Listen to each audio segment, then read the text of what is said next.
Welcome to success study academy. मेरा नाम दीपक है और आज हम हमारी इंग्लिश की क्लास में हम सीखने जा रहे हैं प्रेजेंट कॉन्टिन्यूअस टेंस क्या होते हैं। तो चलिए अब इसको डिटेल में पढ़ते हैं। तो सबसे पहले जान लेते हैं कि कॉन्टिन्यूअस का मतलब क्या होता है। कॉन्टिन्यूअस का मतलब होता है जब कोई चीज़ लगातार हो रही हो उसे हम क्या कहते हैं, कॉन्टिन्यूअस। वो जो लगातार चीज़ हो रही है वो प्रेजेंट में हो रही है, इसलिए ये क्या कहलाएगा, present continuous tense. I hope आपको कॉन्टिन्यूअस का मतलब समझ में आ गया होगा। अब हम इससे रिलेटेड वर्ड्स बनाना सीखते हैं। तो सबसे पहले समझिए कि नॉर्मल सेंटेंसेस कैसे बनते हैं। तो नॉर्मल सेंटेंसेस बनाने के लिए सबसे पहले सब्जेक्ट आता है, फिर हेल्पिंग वर्ब आता है। और याद रखिएगा यहाँ पे हेल्पिंग वर्ब जो होगा इज़, एम और आर यूज़ होगा। और वर्ब का याद रखिएगा, हमें यहाँ पे वर्ब की चौथी फॉर्म यूज़ करनी है। अब आप कहेंगे सर हमने तो 3 फॉर्म ये पढ़ी है ना, लेकिन ये चौथी फॉर्म क्या है? चौथी फॉर्म होती है जिसके आगे ING लग जाता है। तो हमेशा याद रखिएगा किसी भी वर्ब के आगे अगर ING लग जाए तो आप समझ जाइएगा वो वर्ब की चौथी फॉर्म है। ये आपको समझाने के लिए बताया गया है। अब हम इसको एग्जाम्पल के तौर पे समझते हैं। जैसे मैंने बोला राम जा रहा है, क्योंकि यहाँ पे देखिए कोई चीज़ कॉन्टीन्यूसली हो रही है तो इसके आखिरी में क्या लगेगा, रहा है, रही है, रहे हैं, ऐसे वर्ड्स इसमें यूज़ होते हैं। तो राम जा रहा है, इसके लिए इसको हम इंग्लिश में कैसे लिखेंगे? तो सब्जेक्ट है हमारा राम, तो सबसे पहले राम आएगा, सेकंड में आएगा हेल्पिंग वर्ब। तो यहाँ पे हेल्पिंग वर्ब क्या यूज़ होगी, इज़, एम, आर। तो यहाँ पे क्या लगेगा राम के साथ, इज़, राम इज़, और जाने को बोलते हैं गो, और उसमें ING लगा दो तो क्या बन जाएगा, गोइंग। तो क्या बन जाएगा, राम इज़ गोइंग। तो कहीं ना कहीं आपको समझ में आ गया होगा कि नॉर्मल वर्ड्स कैसे बनते हैं। अगर मैं इसको नेगेटिव में बनाता हूँ तो आपको याद रखेगा कि हेल्पिंग वर्ब के बाद नॉट आ जाता है, तो क्या होगा, राम इज़ नॉट गोइंग।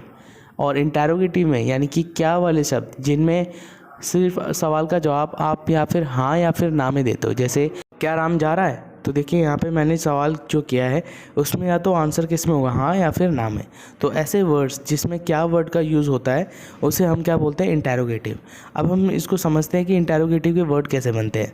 याद रखिएगा जब भी आप इंटेरोगेटिव के वर्ड बनाएं तो हमेशा हेल्पिंग वर्ब पहले आती है सब्जेक्ट से। तो सबसे पहले क्या आएगा, सब्जेक्ट नहीं, सबसे पहले आएगा हेल्पिंग वर्ब, फिर आएगा सब्जेक्ट, फिर आएगा वर्ब, और आगे जाके जो ऑब्जेक्ट है और उसके बाद की जो भी चीज़ें होती हैं वो उसके बाद आता है, लेकिन स्टार्टिंग हमेशा हेल्पिंग वर्ब से होगी। तो ये जो हमने वर्ड लिखा था क्या राम जाता है, तो इसको हम कैसे लिखेंगे? तो ध्यान रखिएगा सबसे पहले इसमें हेल्पिंग वर्ब आएगा और हेल्पिंग वर्ब है इज़, और उसके बाद सब्जेक्ट। तो क्या आएगा, इज़ राम गोइंग। और अगर मैं इंटेरोगेटिव प्लस में नेगेटिव वर्ड बनाता हूँ तो वो कैसे बनेगा, इज़ राम नॉट गोइंग। तो ध्यान रखिए कि वर्ड्स में कहीं ना कहीं सेम है हर चीज़, बस हेल्पिंग वर्ब और वर्ब चेंज हो जाती है। जैसे हमने इंटेरोगेटिव में जो पढ़ा था उसमें भी सब्जेक्ट और ऑब्जेक्ट कभी भी चेंज नहीं होता, चेंज होता है तो सिर्फ हेल्पिंग वर्ब और वर्ब, इसके अलावा सब्जेक्ट और ऑब्जेक्ट कभी भी चेंज नहीं होते। इसीलिए जो इंटेरोगेटिव, नेगेटिव प्लस इंटेरोगेटिव वाले जितने भी शब्द होते हैं ना वो हमेशा सेम रहते हैं। चलिए एक और वर्ड्स को करते हैं, जैसे तुम जा रहे हो, तो इसको कैसे लिखेंगे, यू आर गोइंग। और अगर मैं इसको नॉट में बनाऊंगा तो you are not going. Interrogative के लिए आर यू गोइंग, और इंटेरोगेटिव प्लस में नेगेटिव के लिए जहाँ पे इंटेरोगेटिव और नेगेटिव दोनों आते हैं उसके लिए आर यू नॉट गोइंग। तो देखिए किस तरीके से ये वर्ड जो है ये थोड़ा आगे पीछे करके हम इसको नेगेटिव से इंटेरोगेटिव बना रहे हैं और नॉर्मल से नेगेटिव बना रहे हैं। तो आई होप आपको परफेक्ट कॉन्टिन्यूअस का कॉन्सेप्ट आपको समझ में आ गया होगा। बस आपको आगे जा जितने भी टेंसेस आएंगे उसमें सिर्फ आपको हेल्पिंग वर्ब और वर्ब याद करनी है। बाकी फॉर्मेट हमेशा देखिए हर किसी का सेम है, तो इसलिए फॉर्मेट पे प्रैक्टिस करने के लिए फॉर्मेट को यूज़ कीजिए। और एक वक्त ऐसा आएगा जब आपको फॉर्मेट की भी ज़रूरत नहीं पड़ेगी, इतनी आदत हो जाएगी कि आपको सोचना भी नहीं पड़ेगा। तो आज के लिए इतना ही। आई होप आपको प्रेजेंट कॉन्टिन्यूअस टेंस समझ में आया होगा।